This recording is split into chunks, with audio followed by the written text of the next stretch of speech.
If the world ever discovered the real Africa, then the whole system will collapse. And that's why they keep showing you starving kids instead of skyscrapers. A lot of the images we receive about Africa in the West are people living with archaic lifestyle.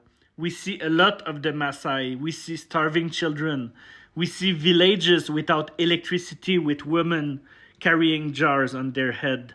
And while all these things exist in Africa, this is all we see about it. Like, I had a friend who was studying about African economy, and he was surprised that his friend from Mali had video games when he was a kid. And we're talking about a guy who is studying Africa in university. What I mean is that the image we have about African country is very different from the reality of it. And I believe that we need to educate the world about the real current state of things. And also, we don't even have the notion that each country of Africa has its own culture, economical reality, and like that is different from each other. So this is all things that we don't know about. So for us, for most of us, Africa is a country. It's a country that does not have electricity, that suffers, and that needs our money to survive. This is a lot of the perception we have about Africa. And the reality is completely different. And I believe that there is a real important job to do to inform and educate the planet about the reality of its own population. Grand Rising family, welcome back to my YouTube commentary. I love you and I appreciate you so much. Thank you for turning in once again. I am the Kenyan Beast, and we are doing it the African way every day, every time. Now, today, we need to confront one of the most powerful global deceptions on human history, that the world has been brainwashed about Africa. And one thing for sure, the world is waking up. White people are waking up, Asians are waking up, and they are seeing the reality. There's a white brother who recently said something that shocked even me, okay?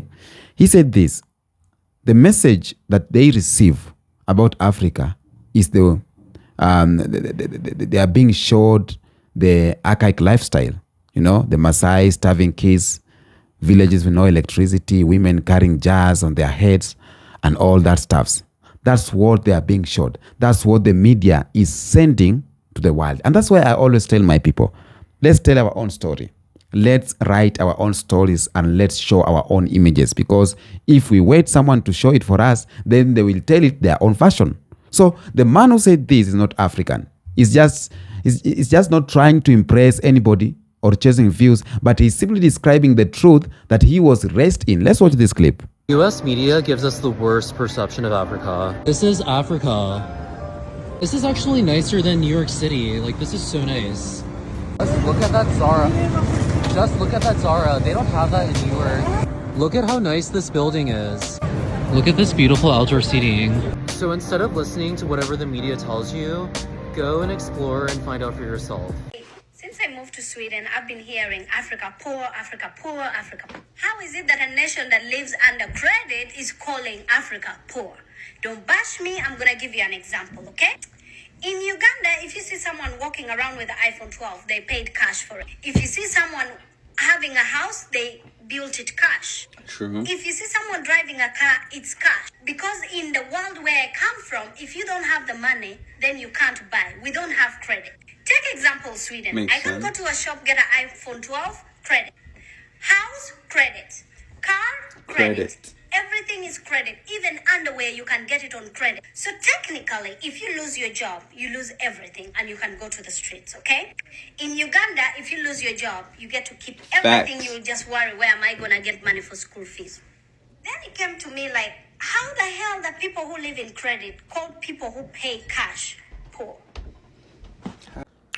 You about to raise my blood pressure, because if it's one thing I'm going to do, that's advocate for Mama Africa. Now let's talk about some of these preconceived notions. They want you to believe Africa is poor, dangerous, and broken. And that narrative is outdated and it's intentional. Africa is one of the most resource-rich continents on the planet, holding vast reserves of gold, diamonds, cobalt, rare earth metals, and the raw materials that power the global tech economy. Not to mention, it's also the youngest continent in the world. And 60% of its population is under 25, meaning it's literally the future of innovation, creativity, and labor is already taking shape across the 54 countries.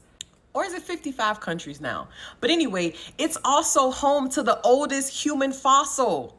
Africa is the blueprint. It's the cradle of modern humanity. And a lot of people speak about Africa and treat it like it's one country, but the continent is vast, it's diverse. Over 2,000 different languages are spoken, hundreds of different cultures, and some of the fastest growing economies on earth. So when outsiders use these preconceived notions to convince you a place is hopeless, it's often because they want to exploit it while you look the other way. And when people tell us, go back to Africa, baby, I pack my bags gladly. But if you only know the Africa they show you, baby, you won't know Africa at all. This is an American chiming in on the whole debate. Why do Americans oftentimes have the ignorance or believe that Africa is a poor country? It's because that's what's marketed to us. It's literally promoted to us, and we have to do our own research to unlearn what they've been trying to promote to us all this time. My first encounters of Africa when I was younger were them showing little commercials with the arms of the angels, with the little babies walking around with flies on their heads. That was my first encounter of Africa. They're literally promoting and pretending like Africa is not a place that, you know, is civilized, and they made it seem like it was nothing but dirt there and dirt roads and little kids with unclean water and starving. And that's why we have the ignorance and the bias to believe that Africa is a poor country. We were not shown the civilizations. We were not shown the beauty that is in Africa. We were only shown the poor sides. And it's up to us as adults to unlearn the premature biasness that was instilled in us since we were young. Americans associate poverty with Africa because that's what American leadership wants you to think Africa looks like. The campaigns for, you know, helping that African child, helping them get clean water. America has literally sold African Americans a story or a tale about the fact that all of Africa is just like a third world country. And that's just not true. Like, they purposely showcase the poorest cities in Africa when they're talking about Africa, period, because they don't want you to think that where you came from has, you know, any sustenance. They don't want you to think that life is pretty good out there too. Like, you don't have to live in America to live a good life. But that's what American leadership would want you to think. Life is only good in America, and you know, this is the land of the free, the home of the brave. There are so many things you can do here that you can't do in Africa, and Africa is just this poor ass third world continent. And that's just a lie, like a bold-faced lie. And African Americans really have to stop believing it. I hear way too many African American people say things like, oh, you were living in huts and trees when you were in Africa, because a lot of African people did not come from living in those huts and trees. Why do they think Africa is full of starving children? Corey, you've never been to Africa, so I'll let you answer that one. Okay, I haven't been to Africa. I really want to go. Why do they think that? Because it's about representation, what you see.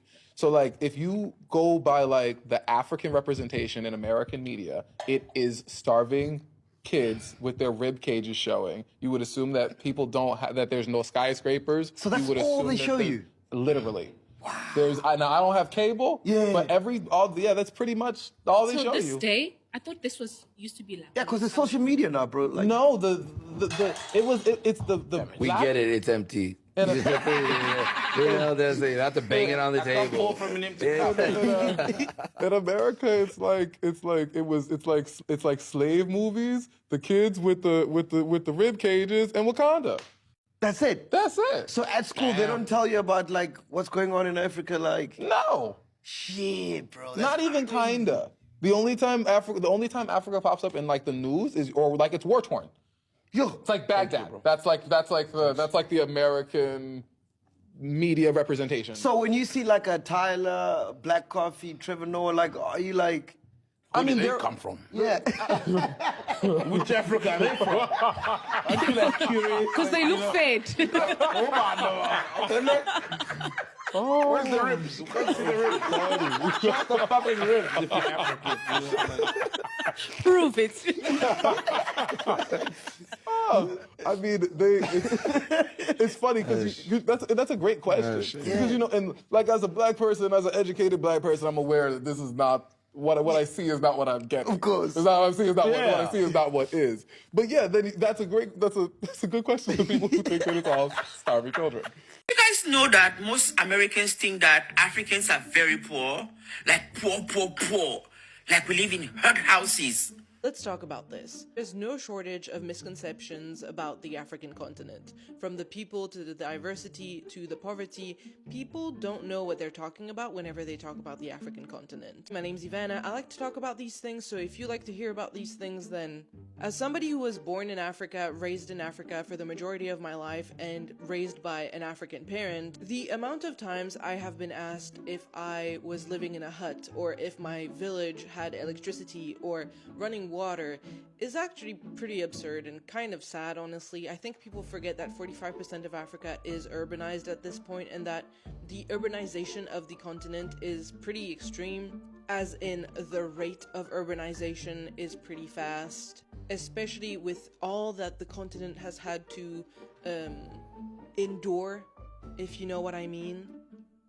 And the misconceptions and the weird questions that people have asked me whenever I bring up the fact that I come from an African country and that my family was living on continental Africa for I think 25 years don't only come from Americans, they come from Europeans and Asians as well. And I don't know about South Americans. I have absolutely no clue because I don't interact with a lot of South Americans in my day-to-day life. But like, whether it's Americans or Europeans or Asians, like the weird questions, honestly have no borders. I have heard the weirdest things from people from all over the world. And I think most of it has to do with the media. The way the media portrays Africa is very specific, and it's like, it has made for a lot of misconceptions, and it has made for a lot of people not to want to travel to Africa and clear those misconceptions up. So those misconceptions are upheld by the fact that there is no knowledge because they're not traveling to the continent. But also, I want to add that, now, I don't want to gloss over the fact that there's 429 million people in Africa that are living in extreme poverty, but I think that people think this number is far higher. Because out of, I think, 1.4 billion people living on the continent, 429 million people are living in extreme poverty. And when you take into account the history that this continent has had to endure, I think those are pretty good rates, considering. Because that's what they told us. Listen, I think a lot of people from African countries don't understand this, right? They taught us, even though a lot of us were here already, they taught us that we came from there. They wanted us to hate ourselves. Like, do you get it? It's not that they just want us to hate y'all. They wanted us to hate where they told us that we came from. It's about y'all too, but they taught us, when we saw Africans, and I'm big 41. As an adult, of course, you grow, you get around different people. That's why they keep us separate, so that we don't talk to each other. I worked with a guy from Liberia, and he showed me, like, I went to his family's parties. I went to his wedding. I saw his house. They moved his grandmother back, and the beautiful houses on the beaches. It's beautiful. It's lovely. But you won't see it unless you actually know somebody from there and you actually talk to them. But the way they keep that, the way they stop it is they make sure that you think you're better than me and I think I'm better than you. And we just don't talk to each other. Whole time, if we talk to each other, we realize that it's them. Because these are the people that make up the media images. When I was growing up, I saw African people as only. This is what they showed. Only Ethiopian kids with the big distended stomachs with flies on their heads. Y'all, that's all we saw. Just like how all y'all see is us being baby mothers and drug dealers. It's programming. You know what I'm saying? And the reason why they get away with it is divide and conquer. They make you think one thing and they make me think another thing. Therefore, we stay away from each other and we don't realize it's somebody in the middle playing both sides. Which is why I say I don't do that diaspora war bullshit over here, because it's stupid. It's literally something that they made up. They don't even know you or me. They're jealous of both of us. And they laugh every time we beef. Now, that's how deep the lies go. Now, according to Professor Kete Asante, one of the greatest Africana scholars of all time, He said this, and I quote, "The greatest violence done in Africa was not slavery, but was the destruction of the image of Africa worldwide." Let me repeat that. The destruction of our image was more damaging than the chains, than the colonization. Because when you control a people's mind, you control how the world treats them.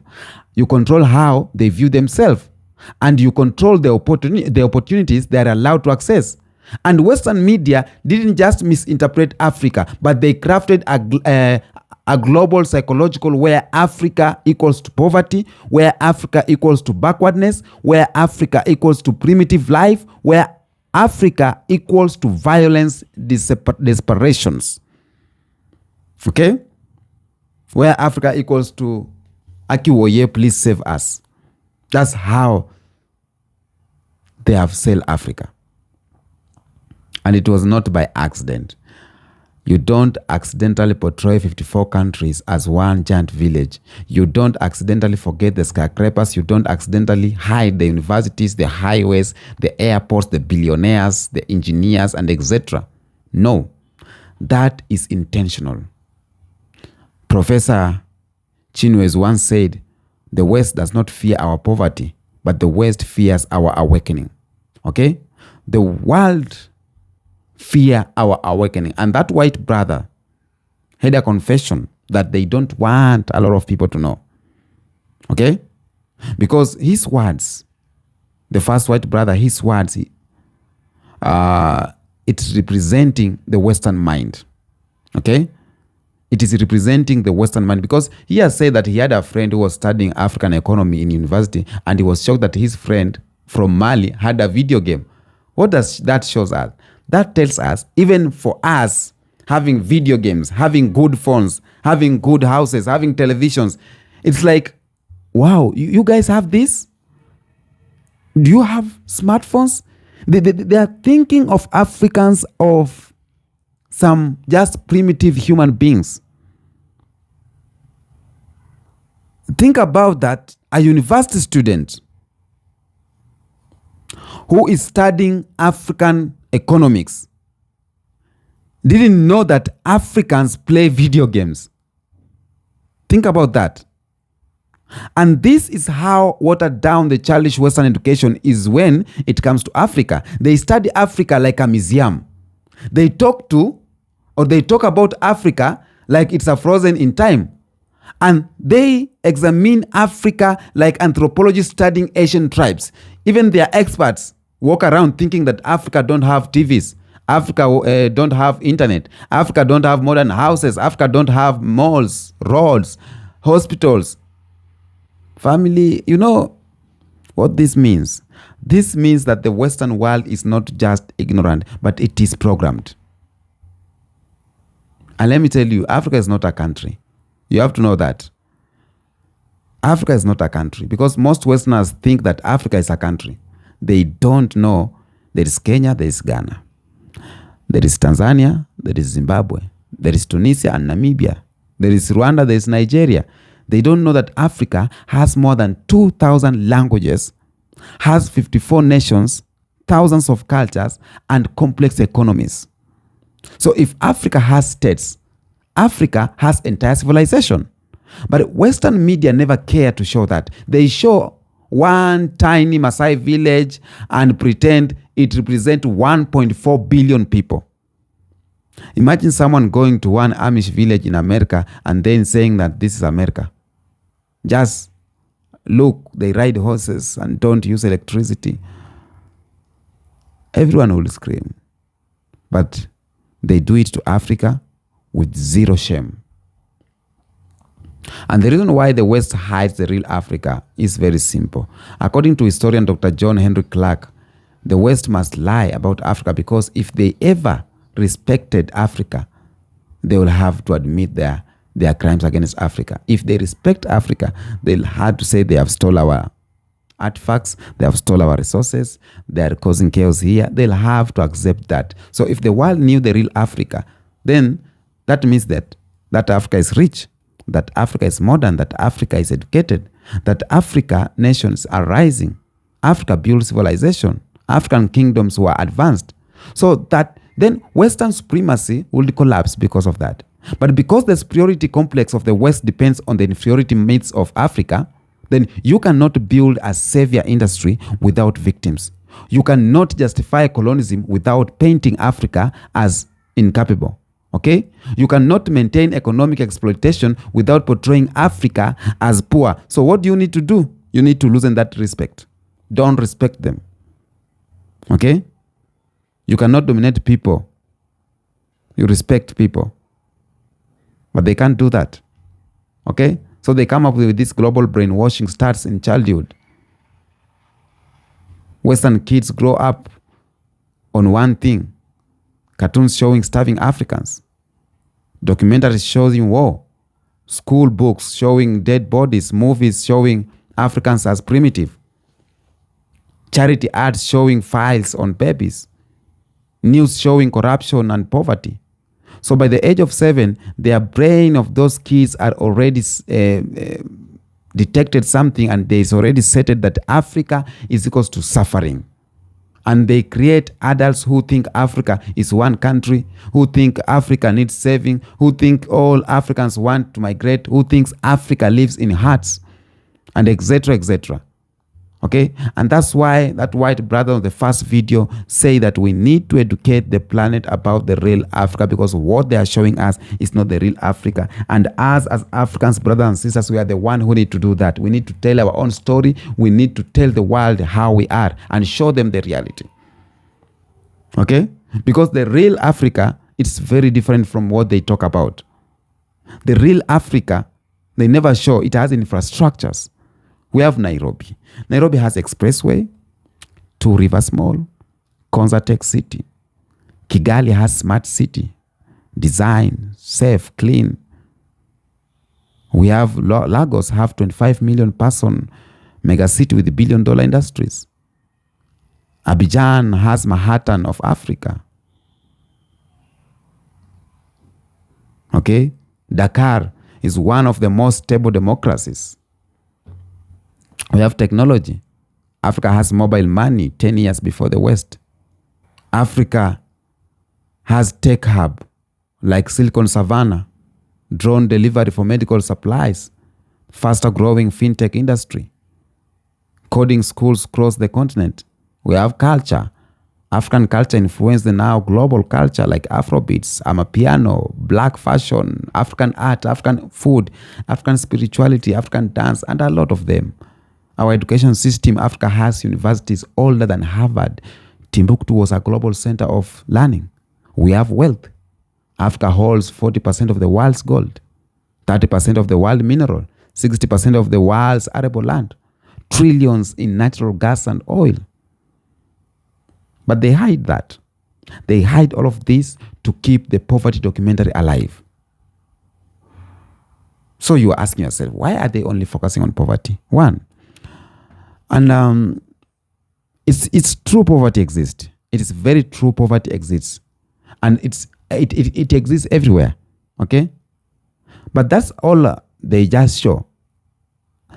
Africa has poverty, yes, but so does America, France, UK, India, China. All of this has poverty. The difference is Western poverty is hidden, but African poverty is broadcasted. Okay? Because African suffering makes money. Black people suffering makes money to the system. Charity organization uses Africa as marketing. NGO use Africa to secure billions. News network use Africa for rating. So if Africa was portrayed as modern, if Africa was portrayed as rising, vibrant, and youthful, that means what? That means that the savior business would collapse overnight. Okay? And there is a global consequences of this brainwashing. Let's speak about impact. There's an impact of this brainwashing because when the world tells you that you are nothing, you start believing it. So Africa will lose confidence. Okay? These are the consequences. Black Americans and Caribbeans grow up thinking Africa is not their origin. It's a punishment. So diaspora get confused. Investors stay away. They believe Africa is unstable. African migrations problems begin. People run to Europe. I gave a story of 3 men who went under sea. You were holding on not a boat, a ship for 13 years, just going to Europe because of that brainwashing mindset. So when Africa are portrayed as primitive, it becomes easy to justify discrimination. Dr. Claudia Anderson said it. If people believe that you come from nothing, they will treat you like nothing. And the reason why white people are now waking up and seeing this video is because the internet has broke monopoly. People now are seeing African cities. People now are seeing African success, African university, African creators, African culture, African brilliance, African lifestyle. And the Africa is a jungle narrative. It is shading away. It is collapsing in real time. And white people are realizing that they were lied to. And this awakening scares the Western systems and Western institutions because once the world discovers the truth, Africa becomes untouchable. And Africa, we have to do some things. We have to control our narrative. Africans must tell African stories, not BBC, not CNN, not Hollywood. We must tell our African stories. So we must have platforms that we can share our stories.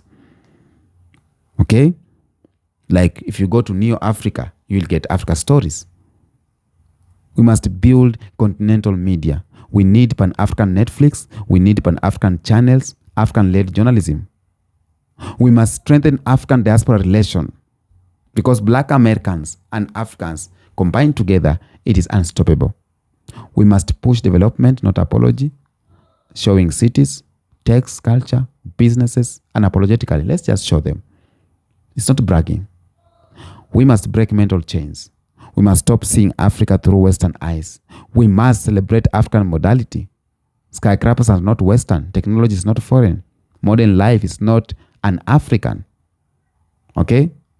We must demand global respect. We are not the button, but we are the foundation as Africans. So kings and queens, I will finish by saying this. The world doesn't fear a poor Africa, but the world fear an informed Africa.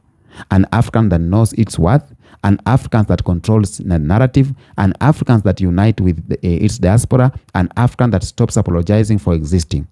And that white brothers on the video and those all people who reacted have said this thing. There is important job to do to educate the world about Africa's real identity. And the job belongs to us. The job belongs to me and you. The job belongs to this channel, Kenyan Beast. It is part of that new revolution. So thank you so much for being here. If you have learned something today, if your spirit stood taller today, then share this message to the people. Subscribe to this video. And don't forget to subscribe to Neo Africa. And for those who are sending super thanks, I appreciate you. And I need more of them to come. Until next episode, peace out.